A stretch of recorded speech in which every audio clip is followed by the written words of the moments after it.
Espace TV, le 22h.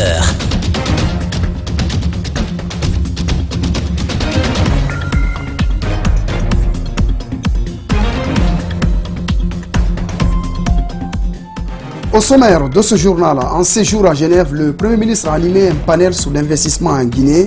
Au menu des débats, la promotion du secteur minier doté d'un grand potentiel. L'ancien maire de la commune de Ratouma a tiré sa révérence. Sékou Batouta Camara était malade depuis longtemps. Ses proches amis pleurent sa disparition. Enfin, aux États-Unis, le président américain Donald Trump dans la tourmente.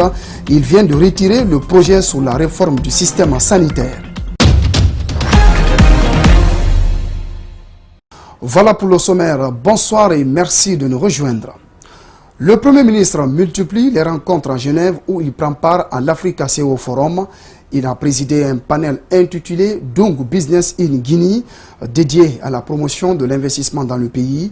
Mamadi Yula a partagé ses expériences avec les panélistes sur la gestion de la crise économique en Guinée, notamment dans le domaine minier. Des images de la cellule de communication du gouvernement, commentées par Malik Sandiana Kamara. Le géant minier Rio Tinto a récemment annoncé le gel de ses activités du projet Simandou. L'espoir du gouvernement de bénéficier d'un investissement de 20 milliards de dollars, de la création de l'emploi devient un rêve malgré plusieurs années d'études menées par la société. Et pour la Guinée, c'était bien sûr, je dirais pas une désillusion, mais une déception de voir que cette attente très forte de la Guinée et des Guinéens n'a pas pu être matérialisée. Ce départ de Rio Tinto fut difficile. Des leçons sont tirées par le gouvernement guinéen. Nous devons tout mettre en œuvre lorsque les fenêtres d'investissement se présentent pour accélérer le développement, pour mettre en place toutes les facilités pour que l'investissement se fasse. Comment éviter les malédictions des matières premières? Comment ériger un bon code minier en Guinée? Le ministre Yula répond. Il faut avoir bien sûr des incitations en termes de fiscalité, en termes d'utilisation des ressources locales. Il faut aussi créer d'autres incitations pour les investisseurs. Il faut qu'ils trouvent un cadre qui soit attrayant, qui ait de la constance, parce que c'est ce que je retiens de ma propre expérience dans le secteur minier. Le départ de Rio Tinto a été un coup dur pour la Guinée. Le pays n'avait pas toutes les possibilités pour l'exécution du projet Simandou, a reconnu le Premier ministre Yula lors de ce panel. Toujours sur le séjour du Premier ministre en Suisse, Mamadi Yula a rencontré la communauté guinéenne sur place. Au menu des discussions, la problématique de l'obtention de passeports, le partenariat Visa pour les étudiants et la représentativité des Guinéens dans les institutions internationales. Compte rendu, Mariam Nabil. Le Premier ministre rencontre lors de son séjour à Genève les Guinéens y vivant. Une opportunité pour faire des doléances dont la facilitation d'obtention de documents administratifs, l'ouverture de bureaux de vote à Genève lors des consultations électorales. Je commencerai d'abord par les préoccupations relatives aux questions consulaires, car très souvent, nombre de nos compatriotes sont confrontés à des difficultés d'établissement de certains documents. Par exemple, pour l'établissement des nouveaux passeports biométriques, les Guinéens vivant en Suisse ont été obligés de se rendre à Paris ou à Lyon pour se procurer ce précieux sésame. Nous vous demandons humblement de bien vouloir regarder de plus près cette situation au besoin d'ériger la Suisse en circonscription électorale de la Guinée à l'étranger. Ensuite, il serait intéressant de créer et ou de renforcer un partenariat entre la Guinée et la Suisse, notamment la Suisse romande au niveau des autres écoles de gestion. Les demandes, Mamadou Yula les a écoutées. Il tient à exhorter ses compatriotes au respect des règles et lois de leur pays d'accueil, les invite à redoubler d'efforts dans le travail et la fraternité. C'est une préoccupation du gouvernement, mais voilà, nous devons de gérer en fonction de certaines contraintes. C'est pareil pour les élections, parce que c'est le problème que vous posez, c'est que la possibilité d'avoir en fait des bureaux ici pour les élections, c'est le même problème.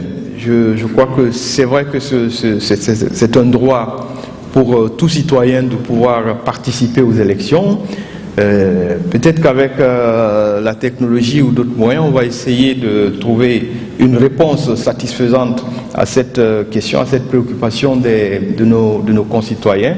C'est par des mots de reconnaissance et des prières prononcées par les sages de la communauté que cette rencontre a pris fin.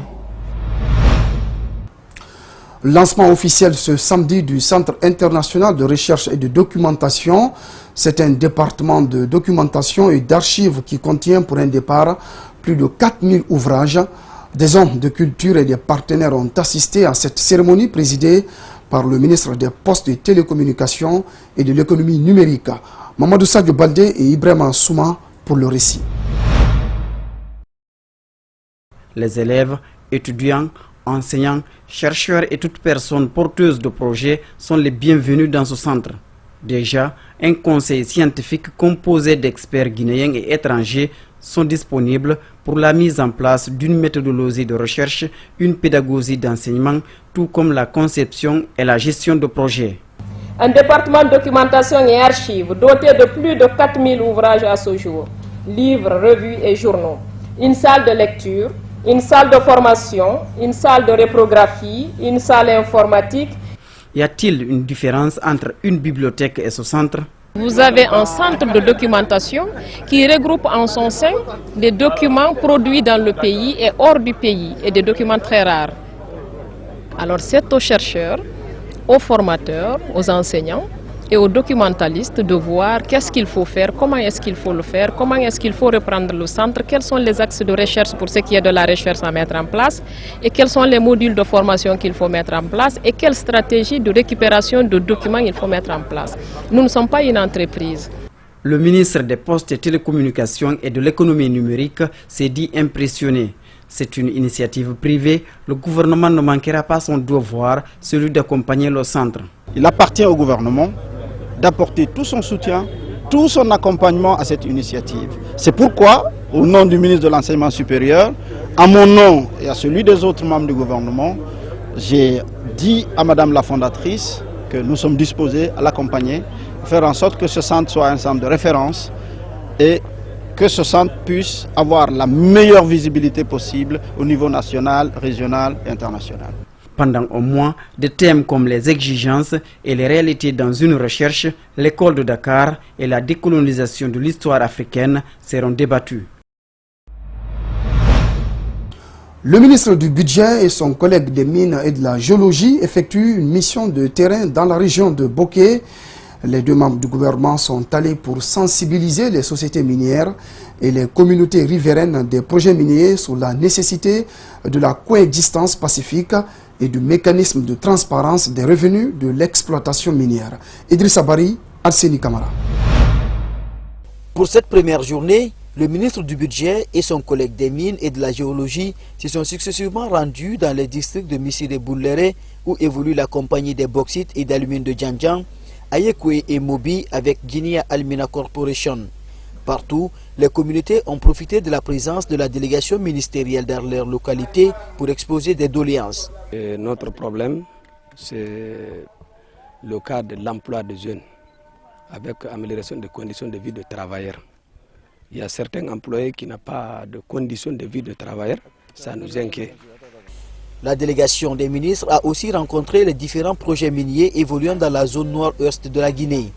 Pour le ministre du Budget, cette tournée s'inscrit dans l'optique de l'opérationnalisation de la transparence budgétaire et de la redevabilité en matière de contenu local, surtout dans les zones minières. Vous avez entendu lors des différentes visites que nous avons effectuées au niveau des communautés, certaines préoccupations ont été satisfaites, notamment là où nous venons à Mobi, où les communautés disent avoir bénéficié de centres de santé, de salles de classe, mais aussi de points d'eau potable. D'autres ailleurs disent qu'elles attendent encore. Donc notre rôle à nous en tant qu'autorité, c'est de veiller à ce que les cahiers de charges en fait, qui nous lient aux sociétés puissent effectivement être déclinés comme il faut pour que la paix puisse y régner autour de ces sociétés minières qui sont porteuses aussi de croissance pour notre pays. Un autre volet de cette tournée, c'est aussi d'échanger avec tous les acteurs sur la manière dont la fiscalité pourrait soutenir la politique de contenu local et surtout favoriser un développement harmonieux des communautés à travers les rétrocessions en faveur des collectivités effectuées par la Direction nationale des impôts. Nos actions, nos motivations convergent vers une atteinte de ces réalisations, mais dans un cadre purement modernisé, équilibré et transparent. Plusieurs enseignants du supérieur sont en formation à l'Institut supérieur des sciences de l'éducation de Guinée-Issèque de Lambagny. À l'issue de la formation qui se tiendra également à Mamou, les apprenants seront outillés sur l'utilisation des nouvelles technologies de l'information et de la communication pour la préparation des cours interactifs, un élément clé pour le système LMD. Alseni Bari, Abokoria Kourma. Aujourd'hui, ces formateurs sont en formation. Ils apprennent à manipuler l'outil informatique pour effectuer les cours interactifs, mais aussi les cours à distance. Une manière de rendre les enseignants plus habiles à manier les NTIC. Tout cela dans le but de moderniser davantage le système éducatif. Et le but final, en fait, c'est de les aider à concevoir des contenus pédagogiques interactifs et numériques. L'objectif à long terme, en fait, ça sera de mettre les NTIC dans l'enseignement supérieur guinéen et par exemple, développer les formations à distance. On imagine, par exemple, un professeur, un enseignant qui serait à Conakry ici et qui donnera des cours à Zéro Corée, à Cancan ou à Labé. Plus de 150 professeurs venus des universités de Conakry, Mamou, Farana, Labé, Kindia et Cancan bénéficieront de cette formation. Conakry et Mamou sont les sites retenus. Pour ces participants, l'impact sera vite ressenti sur la qualité de la formation des étudiants. Maintenant, cette formation pédagogique universitaire, vraiment, elle nous prépare à concevoir un cours, à l'archiver, à le mettre en œuvre, en respectant les principes du paradigme socio-constructiviste qui vise l'interaction entre enseignant et professeur et l'interactivité. C'est une très bonne chose et que vraiment si on arrivait à mettre cela en application, ça va vraiment changer notre méthode d'enseignement dans le bon sens. Ces éducateurs devraient restituer cette formation à leurs collègues une fois de retour dans leurs villes respectives. Il faut rappeler que l'instauration du système LMD nécessite une connaissance du domaine informatique par les enseignants. La radio Baobab FM a depuis le mois d'octobre dernier une antenne à Sigiri, c'est en Haute-Guinée. Elle couvre une bonne partie du nord de la Guinée. Elle s'est imposée dans la zone à travers ses émissions en langue nationale. Les responsables de cette radio se bougent comme ils peuvent pour la mobilisation des recettes. Les détails dans ce reportage signé Mariam Nabé, Kierno Suleiman Diallo. Ici, c'est la radio Baobab FM. À Sigiri, elle est née en août 2016. Depuis lors, elle rivalise avec 3 autres radios de la place et s'est d'ailleurs imposée chez les auditeurs. La différence, c'est quoi? C'est le traitement de l'information. Le courage, le sérieux, la rigueur dans le travail fait la différence chez nous. Et surtout ici, on tient compte du professionnalisme. Aujourd'hui, les 98% de nos émissions sont animées en langue malinké. Et donc, les auditeurs aussi se sentent à l'aise dans ces émissions parce qu'ils comprennent facilement. Donc il y a d'autres émissions aussi qui ne peuvent pas aussi être animées en langue. Elle s'est adaptée aux réalités de la localité, ce qui lui donne une forte audience à travers ses émissions. Kawalawala, c'est une émission, comme son nom l'indique, qui crée la différence à travers d'abord l'appellation. Une émission qui consiste à décortiquer, à détailler de fond en comble en termes maninka ce qu'on appelle Kawalawala, c'est-à-dire dernière étape d'explication ou de détailler quelque chose. Donc l'émission Kawalawala consiste à dénoncer, à informer, à investiguer. Baobab FM Sigiri est une filiale du groupe de presse Dabo Média. Elle couvre une bonne partie du nord de la Guinée. On couvre de Kouré-Mali, Manjana, Taboula, Farana. On couvre la matière de la Haute-Guinée. La radio compte une dizaine d'employés, dont quelques correspondants à Conakry et à l'intérieur du pays. Clôturer le port artisanal de Boulbina pour empêcher la pollution de la mer et responsabiliser les acteurs qui se trouvent dans ce débarcadère, c'est le souhait exprimé par les membres de la coopérative Fegassa lors de la séance de nettoyage qu'ils viennent d'effectuer dans ce port de Boulbina. Aminata Sida, Yacouba Traoré, reportage. Rendre désormais le port artisanal de Boulbine propre tous les samedis, c'est l'objectif que s'est fixé l'association ouest-africaine pour le développement de la pêche artisanale. C'est pourquoi pêcheurs et marieuses se sont donné rendez-vous à ce débarcadère pour rendre propres les produits halieutiques. Nous appuyons cette coopérative qui va être un exemple parce que vous allez voir, ils vont avoir les femmes de la coopérative au nombre de 18, plus le suppléant, ils vont avoir tout le matériel qu'ils ont demandé pour leur permettre, n'est-ce pas, de tenir l'hygiène dans le travail de leurs activités. La Guinée a été suspendue pour exporter ses produits halieutiques vers l'Europe à cause de l'insalubrité. La présidente nationale de l'ADEPA a saisi l'occasion pour offrir des matériels d'assainissement à la coopérative Fégassé pour redonner au port de Boulbine sa place d'antan. L'insalubrité, c'est une question de tous les jours. Et c'est maintenant que la Guinée a été acceptée pour exporter les produits halieutiques.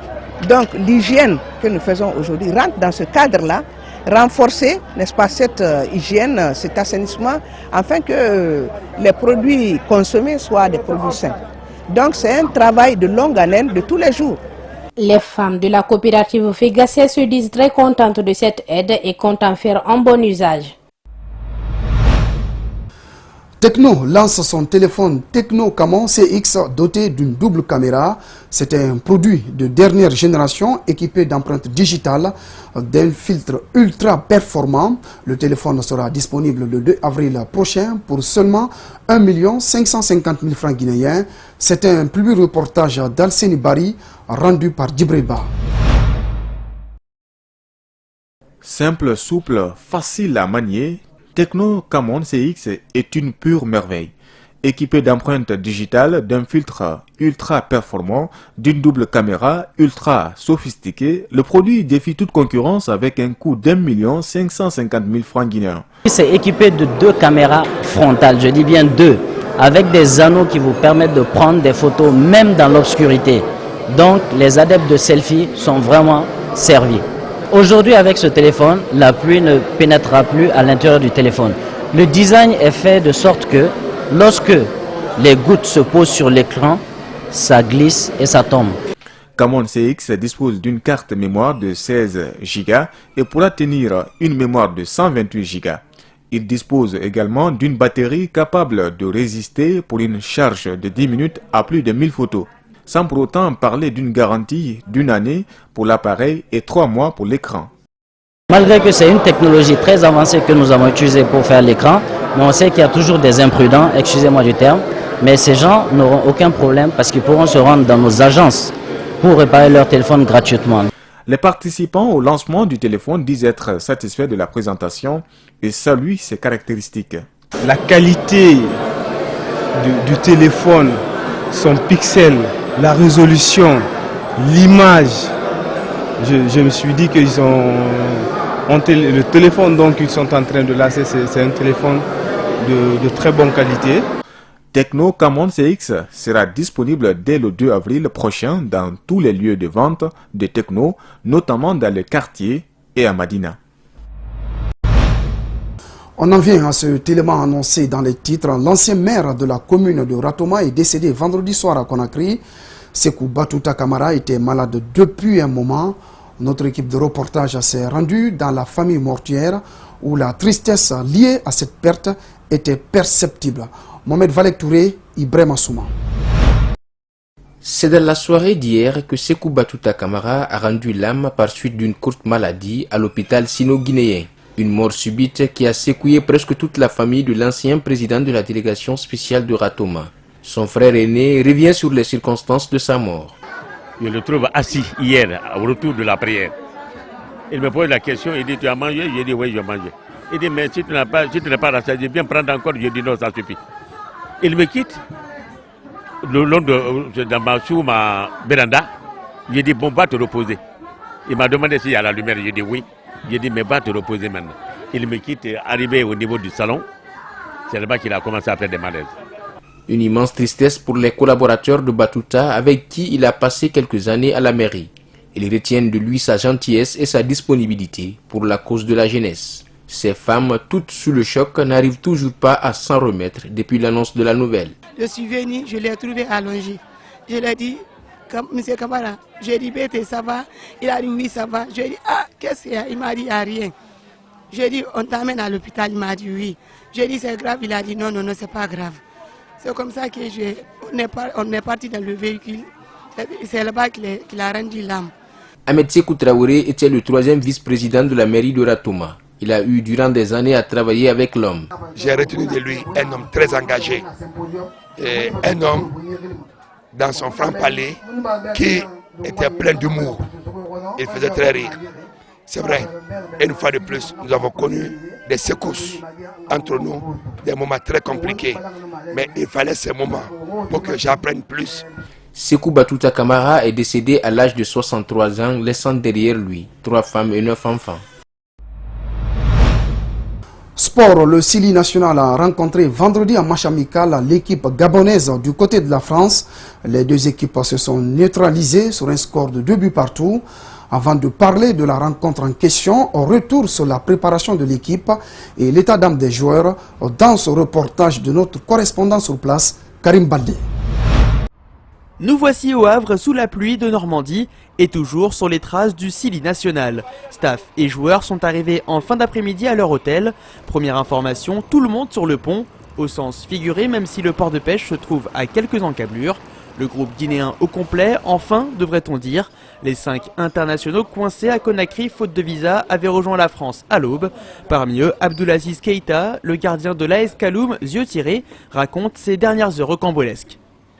On s'entraînait jusqu'à hier et après le soir on a pris l'avion pour France. C'était trop dur pour moi, il y a la fatigue, mais je pense bien qu'après ça va, on va s'accrocher. Comme tout à l'heure on est allé à l'entraînement, peut-être voilà, là-bas le coach il sait ce qu'il doit faire parce que nous, par rapport à le voyage, par rapport au déplacement aussi de Paris jusqu'au Havre, il sait déjà comment ça s'est passé et voilà. En pénétrant sur la pelouse, plein phare, nous sommes éblouis par les éclairages, mais aussi par ce stade moderne de 25 000 places. Pendant ce temps, le Sili effectue son entraînement de veille de match.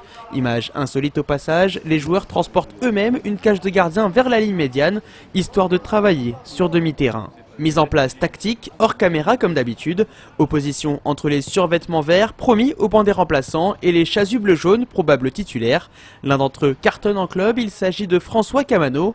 L'attaquant de Bordeaux, très attendu après les nombreux forfaits, veut enfin s'exprimer sous le maillot du Sili. On verra bien si j'ai de bons ballons et je vais essayer de donner le maximum possible pour apporter quelque chose à l'équipe et puis le reste je serai voilà avec le groupe, je défendrai, voilà, on fera tout ensemble. En fin de séance, exercice de corner et penalty avant de remballer les affaires. Maintenant, place au grand match face à des Panthères revanchards. Coup d'envoi à 19 h temps universel. On en vient à présent à cette rencontre qui s'est soldée par un match nul entre Guinéens et Gabonais. Vous allez voir, la partie a été intense. Reportage Karim Baldé. Nous voici devant le stade Océane du Havre à l'issue d'un match complètement fou entre la Guinée et le Gabon. Score final, 2 buts partout. Regardons tout de suite les images tournées par Sofiane Ebache de cette rencontre haletante. L'ouverture du score à la demi-heure de jeu, signé François Camano sur l'un des rares longs ballons parvenus depuis la défense du Sili. François Camano nous sort sa spéciale accélération côté gauche. Il revient sur son pied droit, frappe magnifique qui part dans la cage directement d'Ovono, le gardien gabonais, impuissant face à la frappe de l'attaquant des Girondins, en grande forme depuis le début de l'année 2017, on le répète. François Camano qui revient en sélection après les matchs manqués en octobre et en novembre. Malheureusement, le Sili tenait l'avantage jusqu'à presque la mi-temps, j'ai envie de dire. 43e minute, Denis Bouanga, certainement le meilleur gabonais de la rencontre, égalise sur cette frappe. Malheureusement, Aziz Keïta, le gardien de Kaloum et de notre sélection, s'est troué, on peut le dire. Il voulait mettre ses mains et le ballon est passé derrière lui. Malheureusement, ça a franchi la ligne. Un partout à la mi-temps entre les deux équipes. Si la Guinée domine la première période, la seconde tourne à l'avantage des Gabonais qui semblent mieux physiquement. Et pourtant, l'impensable se produit à la 86e minute. Une 2 magnifique entre Mohamed Mara, entré en cours de jeu, et Issa Gassila. Le joueur de Lorient adresse une pichenette somptueuse à destination du latéral du Toulouse Football Club. Issa Gassila pense alors donner la victoire au Sili, ce qui n'était plus arrivé depuis un bon bout de temps. Et pourtant, malheureusement, 2 minutes plus tard, le coup de grâce, hélas, pour le Sili. Coup franc bêtement concédé et le but au final de Junior Dong qui permet aux Panthères d'arracher l'égalisation, 2 buts partout. Une fausse joie malheureusement pour les Guinéens, encore une. Mais en tout cas, le coach Lapé Bangoura, malgré la déception, veut tenter de voir des signes positifs dans la préparation pour les matchs à venir, notamment les éliminatoires de la CAN 2019. Je vous propose de l'écouter à notre micro, ainsi que l'attaquant François Camano, buteur donc également face au Gabon. Et aujourd'hui, moi, je reste sur la continuité et après, je reste toujours les pieds sur terre. Je ne m'enflamme pas et voilà, je reste toujours au service de l'équipe. Après, c'est vrai que j'ai marqué ce but. Il m'a bien servi. Après, moi, je suis parti tout seul et puis j'ai bien fini. Je pense que nous, on a marqué le but le plus difficile. On a raté des occasions. Nous avons favorisé aussi le Gabon de mettre 2 buts. Regardez un but, le premier but incroyable, le deuxième but où il y avait une forêt de défenseurs guinéens. On prend un but comme ça. Bon, finalement, l'ensemble, je dirais, c'est une satisfaction parce que quand même, sans beaucoup de titulaires, on a vu une équipe guinéenne qui répond à quelques exigences du football de haut niveau. C'est vrai que ça a été un premier match, c'était difficile au début. On est mal rentré dedans, du coup on a su réagir en se prenant les buts toujours au premier moment. On réagit à chaque fois qu'on s'est pris un but, donc le fait c'est qu'on n'a pas perdu, donc on va retenir cette bonne chose. Le Sili s'apprête à quitter la Normandie, direction la Belgique pour le prochain rendez-vous. Ce sera mardi face au champion d'Afrique. Le Cameroun attend de pied ferme la Guinée dans un match qui s'annonce chaud, dans une ville, une capitale belge, où les diasporas des deux côtés sont bien représentés. Ce sera le prochain rendez-vous et on le suivra bien évidemment sur les antennes du groupe Adafo Média. En attendant, c'est tout pour nous. Ici Karim Baldé avec Sofiane Ebache pour les images, au Havre, en Normandie. Sport encore, l'équipe guinéenne de basketball se trouve à Dakar dans le cadre des phases retour de l'Afro-Basket 2017. Après s'être bien comporté à Bamako, il faudra continuer sur la même dynamique pour espérer arracher une qualification pour Brazzaville, qualification qui passera par un bon résultat face au Sénégal. Peine perdue, la Guinée s'est inclinée. Le récit avec Lamine Diallo et Djibril Kaba Kamara depuis Dakar. Après sa brillante performance lors des phases allées à Bamako, avec un bilan de 3 matchs et 2 victoires, et notamment une place de leader, l'équipe nationale de basketball guinéenne est arrivée hier aux alentours de 22 h à Dakar pour disputer les phases retour des éliminatoires de l'Afro-Basket 2017. En quoi Omar Kamara Sampil, manager général de l'équipe, le voyage s'est plutôt bien déroulé avec un effectif dans lequel il ne manque qu'un seul joueur appelé pour pallier à quelques insuffisances constatées. On a été bien accueillis dans un hôtel, je pense, de 2 ou 3 étoiles, ou peut-être 3 étoiles, qui est très intéressant et qui a un standing de bonne qualité, autant qu'on a pu avoir il y a quelques temps à Bamako et à l'hôtel Riviera. L'effectif n'est pas encore au complet, j'ai encore un joueur, un big man qui arrive à 1h30 du matin, donc en provenance d'Europe. Après les matchs allés, évidemment, avec les coachs, on a dû mettre en place une nouvelle stratégie pour savoir ce qui nous avait empêché de gagner le 3e match notamment. On a pu voir qu'il nous manquait un joueur intérieur, un big man, un joueur qui pouvait jouer poste 5, récupérer les rebonds et avoir une fixation à l'intérieur.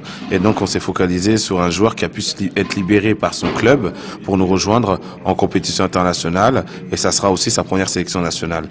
C'est un joueur que je connais très bien depuis une dizaine d'années puisqu'il évolue avec moi avec l'association Agui Basket et il connaît un peu notre style de jeu et les fondamentaux qu'on a pu mettre en place toutes ces années. Les phases retour s'annoncent plus périlleuses, d'autant plus que l'équipe de basketball de Guinée devra batailler dur pour confirmer ses performances des phases allées.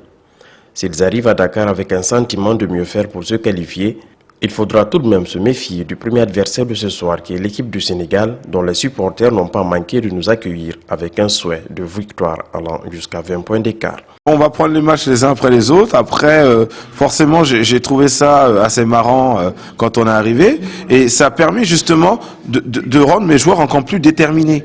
cette façon, ce dédain qu'ils ont pu avoir à l'aéroport en disant on va vous battre, a renforcé le sentiment de détermination de mes joueurs. Et je pense tout à fait qu'ils seront très prêts et ils seront volontaires sur le terrain. Après, on se méfie du Sénégal. Le Sénégal a un vivier important au niveau du basket. Aujourd'hui, ils ont envoyé une équipe et ils sont capables en moins de 24 heures de changer l'effectif. On a vu qu'il y a des apports de professionnels qui sont très expérimentés. Et donc là, ça sera aussi très difficile pour nous. On va jouer le match d'ouverture sous une pression énorme. Mais aujourd'hui, je le répète, la pression n'est pas dans notre camp. La pression est dans le camp du Sénégal. Le secrétaire général du ministère des Sports, de la Culture et du Patrimoine historique avait promis d'interner l'équipe à leur retour de Bamako. À savoir si la promesse avait été tenue, le président de la Fédération guinéenne de basketball répond. Je pense qu'ils ont tenu parole. Ils nous ont internés à l'hôtel Riviera en ville. Je pense que les conditions d'internat étaient très bien. Les joueurs se sont bien reposés. On a pu récupérer quelques joueurs blessés. On a aussi profité pour remettre en jambe certains athlètes et les derniers petits réglages sont bien déroulés du côté de Conakry. En cas de qualification, les basketteurs guinéens auront la possibilité de participer aux éliminatoires de la Coupe du Monde. En attendant, il faudra d'abord venir à bout du Sénégal ce soir à 19h. Voilà, c'était l'essentiel des infos. Merci de votre attention. Merci également aux équipes en régie et en édition. Passez une excellente soirée en compagnie de nos programmes.